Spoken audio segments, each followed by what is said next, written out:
ரிஷபராசி அன்பர்களுக்கு ஆங்கில புத்தாண்டு பெரிய ஒரு வரப்பிரசாதம்னு சொல்லலாம்.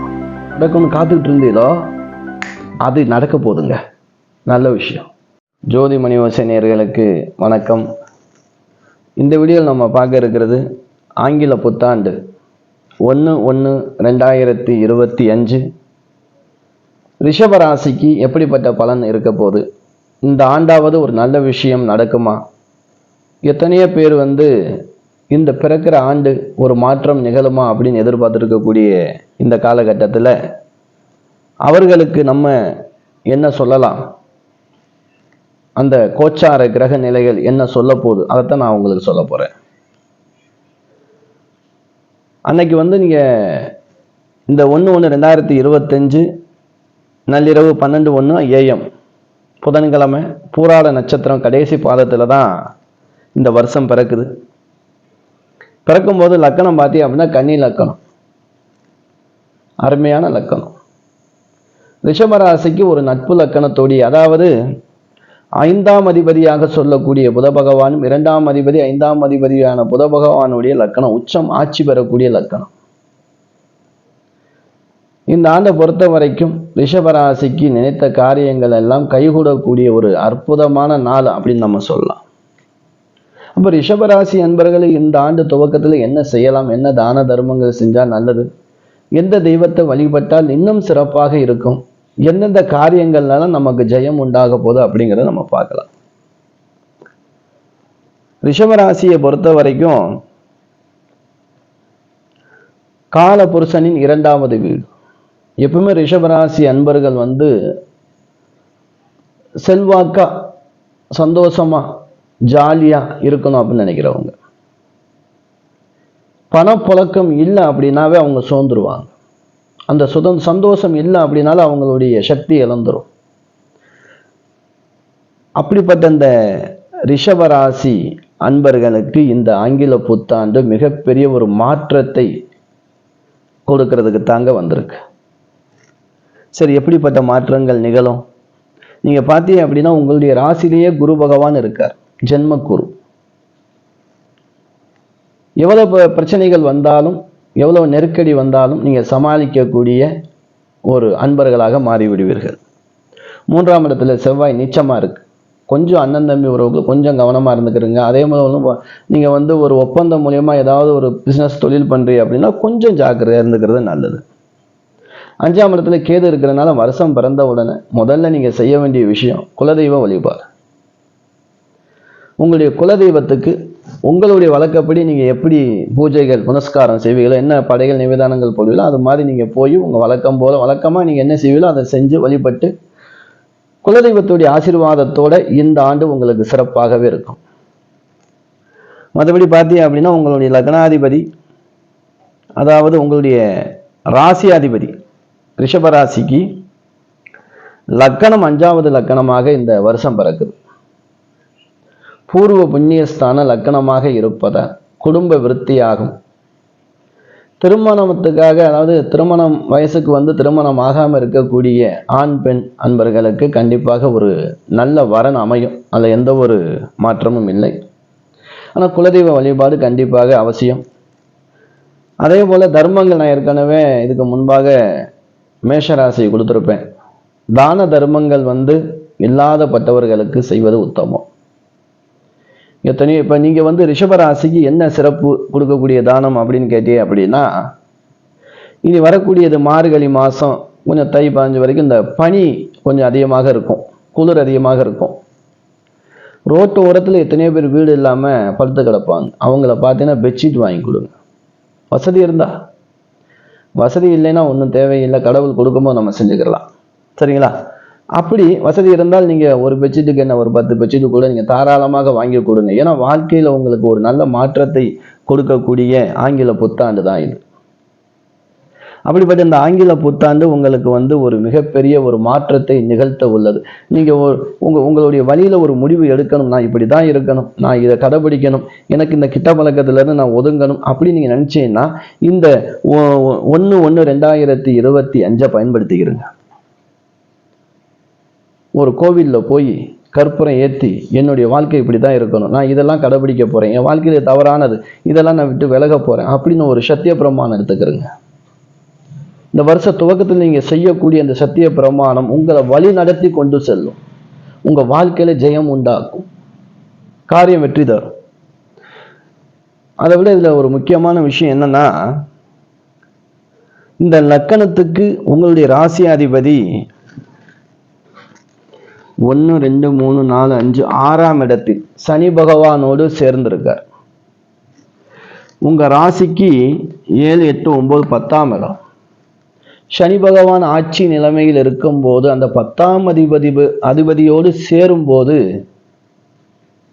அதிர்ஷ்டம் உங்களுக்கு தொழில்ல, உத்தியோகம், அரசு உத்தியோகத்துக்காக இருக்கிறவங்களுக்கு கண்டிப்பாக அரசு வேலை கிடைக்கும். சாதாரணமா இருந்து நீங்க அரசு வேலை முயற்சி பண்ணி சோர்ந்து இருக்கீங்க, உங்களுக்கு ஒரு நல்ல வேலை கிடைக்கணும் அப்படின்னு, அரசு வேலை மட்டும் இல்லை, அரசுக்கு சமமான வேலை எதாக இருந்தாலும் சரி, உங்க கல்விக்கு நீங்க படிச்சதுக்கு தகுதிக்கு ஏற்றவாறு உங்களுக்கு அருமையான ஒரு தொழில் அமைய போதுங்க. அது எந்த ஒரு மாற்றமும் இல்லை. இந்த வருடம் பிறப்புல ரொம்ப அருமையான நிகழ்வுகள், சந்தோஷங்கள், நினைச்சது. இப்ப நீங்க ஒரு விஷயம் நினைச்சு அதை விட்டுருப்பிய, இனி என்னடா நடக்க போதான்னு சோர்ந்து இருக்கும்போது உங்களுக்கு அந்த கதவை தட்டும் அதிர்ஷ்டலட்சுமி. இன்ப அதிர்ச்சி தரக்கூடிய இனிய ஆங்கில புத்தாண்டு கண்டிப்பா நடக்கும். எதிர்பார்த்த விஷயம்லாம் சலிச்சு போன நேரத்தில் எல்லாம் தேடி வரும், நல்ல விஷயம் மட்டும். அப்ப நீங்க என்ன செய்யணும்? குலதெய்வத்தை வழிபட்டுட்டியே, தான தர்மங்கள், சாப்பாடு எல்லாருமே நம்ம இந்த ஊனமுற்றோர்கள், அநாத ஆசிரமங்கள், முதியோர் இல்லங்களை பார்த்து கொடுக்கலாம். இருக்கப்பட்டவங்க செய்யலாம், இல்லாப்பட்டவங்க எறும்புக்கு கொஞ்சம் அரிசி வாங்கி போட்டா கூட அது ஒரு தானம் தானே. அப்போ ரிஷபராசி அன்பர்கள் ஒருத்தருக்காவது ஒரு பெட்ஷீட் வாங்கி கொடுங்க. இந்த குளிருக்கு அவங்க போதிப்பாங்க, எத்தனை பேர் ரோட்ல படுத்து கிடப்பாங்க, அவங்களுக்கு நீங்க ஒரு பெட்ஷீட் வாங்கி கொடுங்க. நல்லது நடக்க போதில்ல, செய்யலாமே. இது போல நீங்க 1000 பேருக்கு செய்யறதுக்கான பலத்தை, அந்த வருமானத்தை தொழில் அமைச்சு கொடுக்க போறாரு. எல்லா கிரகமும் உங்களுக்கு செயல்பட போகுது. அனைத்து கிரகங்களும் உங்களுக்கு அள்ளி வாரி கொடுக்க போகுது அதிர்ஷ்டத்தை. ரிஷபராசி அன்பர்கள், சுக்கிர பகவான் சுபபோக வாழ்க்கைக்கார். வீடு ஏதாவது கட்டணும்னு ஆசைப்பட்டிருப்பிய, இல்லை கட்டி அரைகுறையா நிற்கும், இந்த வருஷம் பூர்த்தி ஆயிரும். புது மனை, புது விழா, பால் காய்ச்சிடலாம். திருமணம், கெட்டி மேல வாத்தியம் கண்டிப்பா ஒலிக்கும் உங்க வீட்டில். சொந்த பந்தங்களுக்கு, ஊரார்களுக்கெல்லாம் விருந்து வைக்கக்கூடிய நேரம். உங்களுடைய பெற்றோர்கள் சொல்லக்கூடிய வார்த்தை, என்னுடைய மகளுக்கு கல்யாணம் ஆயிருச்சு, என்னுடைய மகனுக்கு கல்யாணம் ஆயிருச்சு, நல்ல இடத்துல நல்ல மருமக அமைஞ்சா, நல்ல மருமகன் அமைஞ்சார் அப்படின்னு அந்த சொல் வந்துகிட்டே இருக்கும். அப்படி ஒரு அமைப்பு ரிஷபராசி அன்பர்களுக்கு இந்த ஆண்டு கொடுக்க போறது. தொழில் அருமையான தொழில், நினைச்சது அதிகமான வருமானம், அதன் மூலியமா உங்களுக்கு படிப்படிய உயர்வு எல்லாமே ரிஷபராசி அன்பர்களுக்கு நடக்க போகுது. வருஷம் பிறந்தோன்னே செப்பலை மாத்துங்க. ஃபர்ஸ்ட் நீங்க காலில் போட்டிருக்கிற செப்பலை புதுசா மாத்திருங்க. 31ஆம் தேதியை எடுத்து என்ன பண்ணுங்க, ஓரம் கட்டிடுங்க. புதுசா 1ஆம் தேதி நீங்க காலையில கோயிலுக்கு போகும்போது புது செப்பல் வாங்கிட்டு போங்க.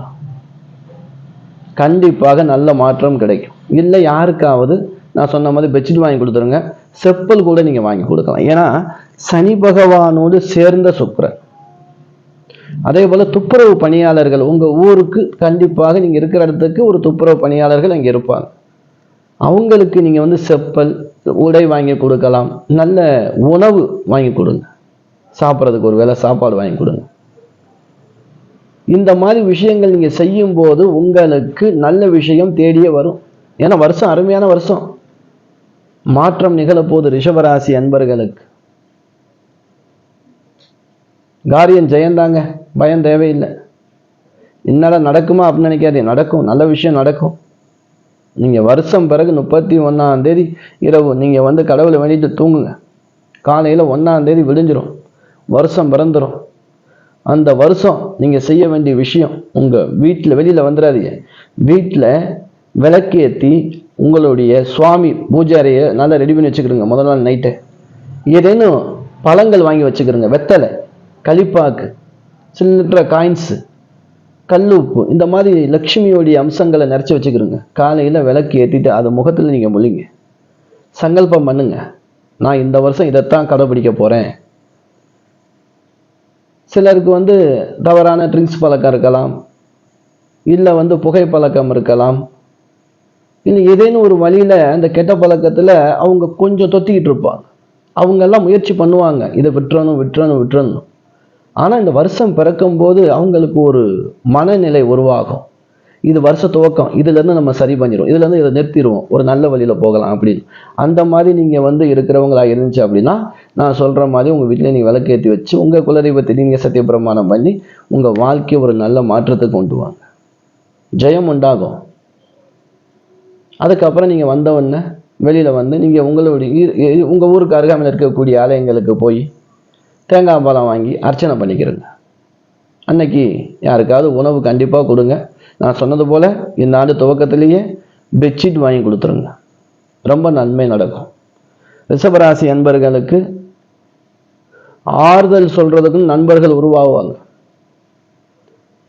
எல்லாம் விலகி போனவங்கெல்லாம் உங்களை தேடி வரக்கூடிய காலகட்டம். சொந்த பந்தங்கள்லாம் பொண்ணு கொடுக்காதவங்க, மாப்பிள்ளை கொடுக்காதவங்களாம் தேடி வருவாங்க.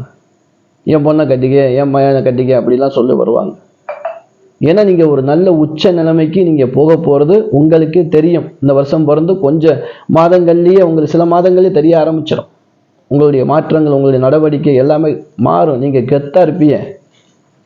அரசு படத்தில் வடிவேலு அப்படி கோட் சூட்டோடு வருவார் பாருங்க,